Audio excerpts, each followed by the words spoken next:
गीता अमृतम में आप सभी का स्वागत है। तो हम आ गए हैं भगवत गीता अध्याय 6 श्लोक क्रमांक 10। पिछले कई श्लोकों से देख रहे हैं हम कि भगवान एक साधु, एक योगी, एक सन्यासी के लक्षण बता रहे हैं कि एक जो प्रगत योगी होता है वो कैसे समाधि अवस्था में रहता है, एक भक्त कैसा होता है। और ये श्लोक क्रमांक 6 से भगवान इसके बारे में बता रहे हैं और ये इस श्रृंखला का आखिरी श्लोक है। तो भगवत गीता अध्याय 6 श्लोक क्रमांक 10।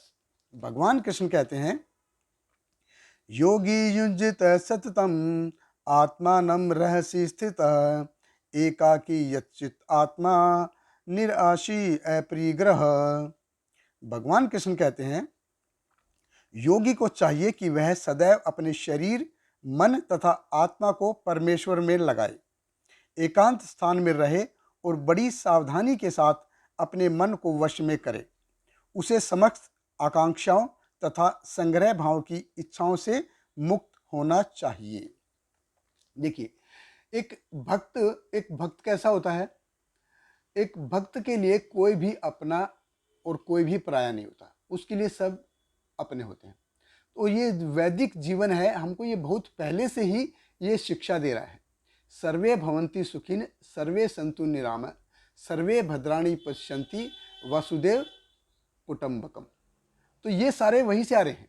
वैदिक जीवन में देखिए, कभी भी मैं और मेरा इसके ऊपर आधारित था ही नहीं, इस सिद्धांत के ऊपर आधारित नहीं था।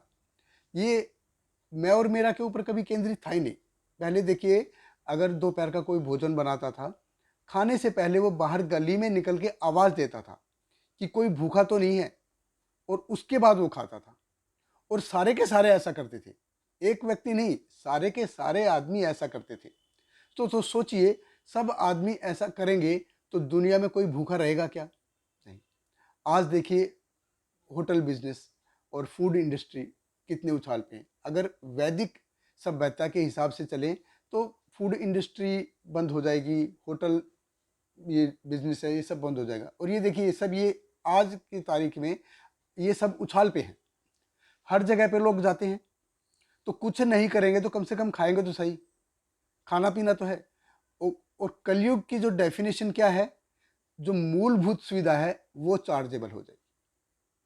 आज हमको देखिए, खाना, भोजन, पानी, इन सब के लिए पैसा देना पड़ता है।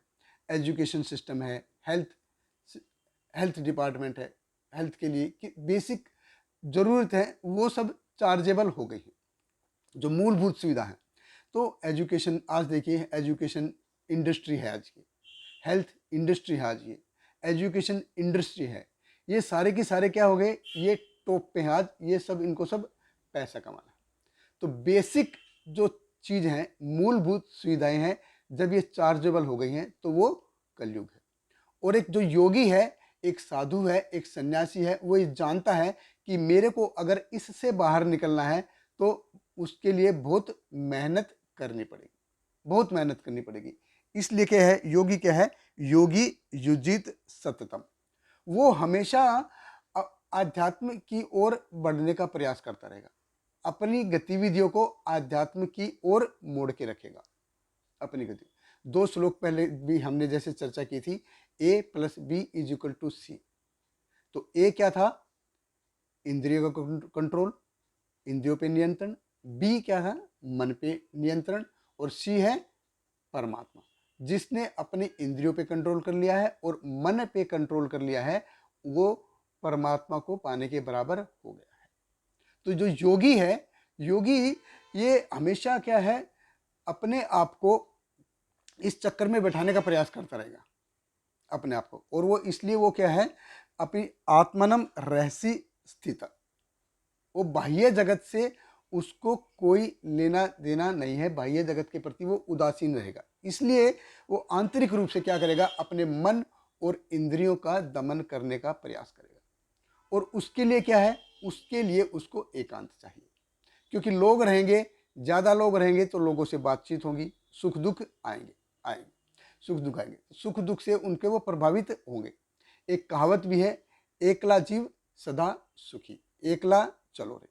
तो उसको एक जो योगी है उसको बाह्य जगत से कोई लेना देना नहीं है, वो और भगवान दोनों एक साथ, इसलिए वो शांत है।